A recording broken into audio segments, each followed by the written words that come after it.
폭군의 요리사라는 영화에서 사실 이현 왕도 과거로 시간여행을 하고 있었음이 밝혀진다. 현대에서 이현은 교통사고로 혼수 상태에 빠져 있다. 역사는 여전히 역사일 뿐 결코 바뀔 수 없다.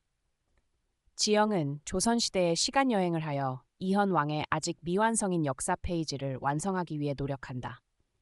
그녀는 이현 왕의 비극적인 결말을 미리 알고 있었지만 그 비극을 막을 수 없었다. 이현이 죽는 날, 지영은 자신의 세계로 돌아오게 된다. 하지만 그 과정에서 그녀는 한 가지 진실을 발견한다.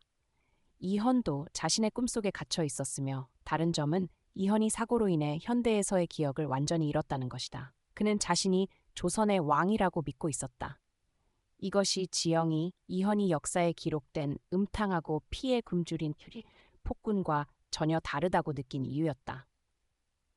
과연 그들이 다시 한번 서로를 만날 수 있을까? 사건의 전개는 어떻게 될까?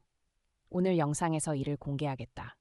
지영은 갑자기 잠에서 깨어 자신이 병원의 하얀 침대에 누워 있는 것을 발견한다. 방금 일어난 모든 일이 꿈처럼 느껴졌지만 어쩐지 지영의 눈물은 멈추지 않고 흘렀다.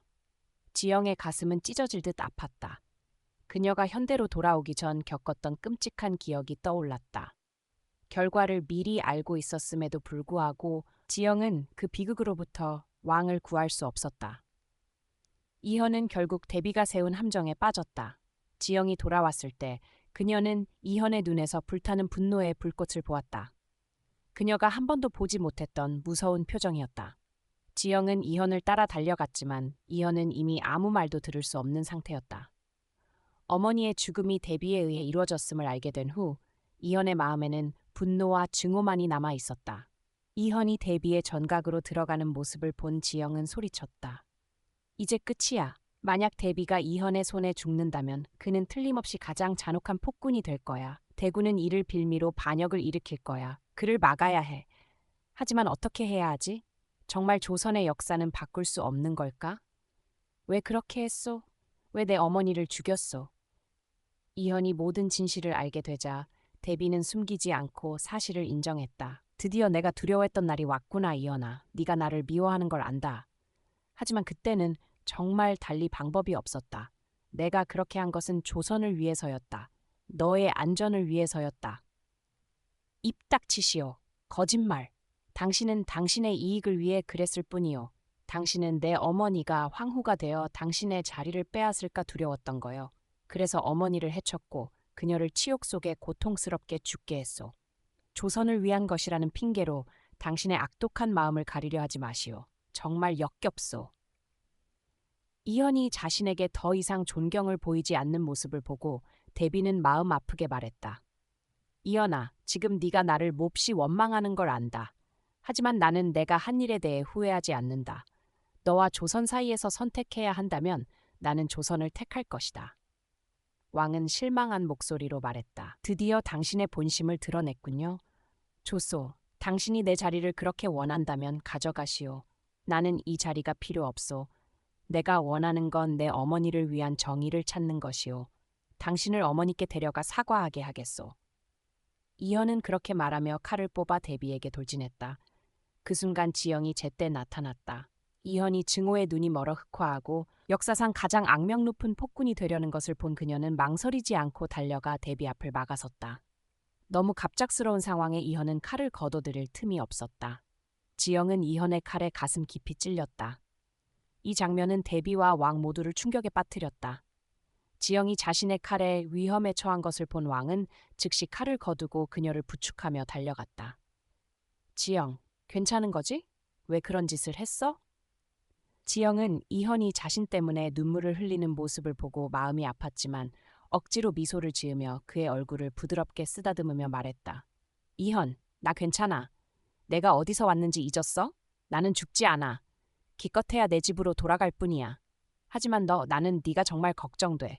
너는 나와 절대 사람을 죽이지 않고 절대 폭군이 되지 않겠다고 약속했었잖아.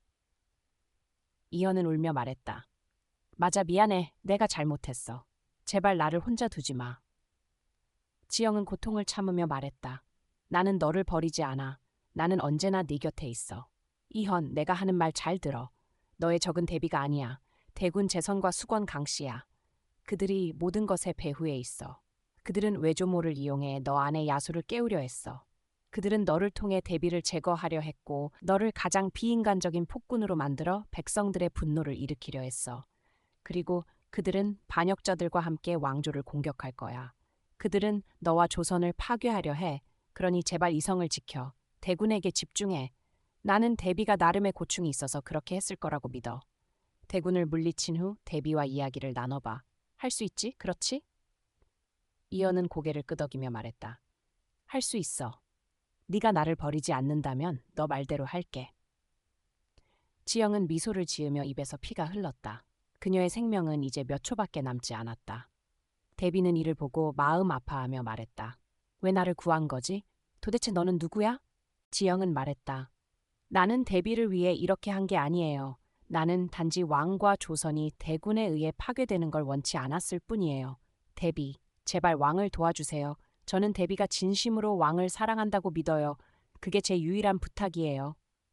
지영은 말을 마치고 눈을 감았다. 그녀의 영혼은 몸에서 쫓겨나듯 빠져나갔다. 지영은 왕이 고통스럽게 자신의 이름을 부르며 울부짖는 모습을 보고 가슴이 찢어질 듯 아팠다. 그녀는 왕에게 손을 뻗으려 했지만 어떤 강력한 힘에 의해 끌려가 강렬한 빛 속으로 빨려 들어갔다.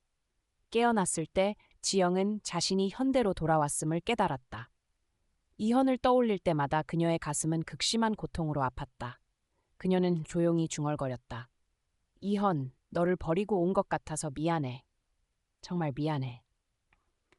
그 순간 지영의 아버지는 딸이 깨어났다는 소식을 듣고 병실로 달려왔다. 비행기 사고로 긴 혼수 상태에서 깨어난 지영을 보고 아버지는 눈물을 흘리며 기뻐했다. 지영은 아버지를 끌어안으며 기쁨과 동시에 가슴 아픈 감정을 느꼈다. 별다른 이상이 없어 퇴원 절차를 밟던 중 지영은 한 병실에서 나는 소란스러운 소리를 들었다. 많은 의사들이 그 주변에 서 있었다. 호기심에 지영은 다가가 보았다. 한 남자의 고함 소리가 들렸다. 너희는 내가 누구인지 아느냐? 나는 조선의 왕이다. 왜 감히 나를 건드리는 것이냐? 여기가 어디냐? 왜 나를 이런 이상한 것들로 가두는 것이냐? 당장 나를 집으로 데려가라. 그렇지 않으면 너희 모두의 목을 치겠다. 이 목소리를 들은 지영은 중얼거렸다. 맙소사, 설 그 사람이 이현일 리 없지?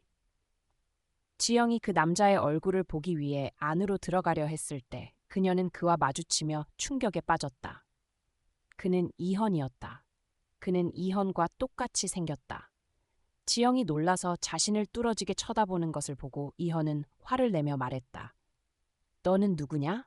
내 말을 알아듣는 거지? 그렇다면 나를 집으로 데려가라. 너를 내 왕비로 삼아주겠다.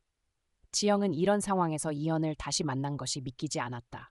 하지만 그가 정말 이현이라면 왜 자신을 알아보지 못하는 걸까? 지영은 의사에게 물었다. 의사 선생님, 도대체 이 사람에게 무슨 일이 있었나요? 의사는 고개를 저으며 말했다. 그는 우리 병원의 환자입니다. 그는 매우 심각한 사고를 당해 혼수 상태에 빠졌어요. 몇 달 동안 의식이 없었고 생존의 징후도 보이지 않았죠. 우리는 그가 깨어나지 못할 거라 생각했는데 놀랍게도 깨어났어요. 그런데 이상하게 말하고 있어요. 아마도 기억을 잃었거나 정신에 문제가 생긴 것 같아요. 하지만 어쨌든 깨어난 것 자체가 드문 기적이죠. 그제야 지영은 이현도 자신처럼 조선시대로 시간여행을 했음을 알게 되었다. 이 결말에 대해 어떻게 생각하시나요? 그들은 미완의 인연을 이어갈 수 있을까요? 안녕하세요. 다음에 다시 만나요.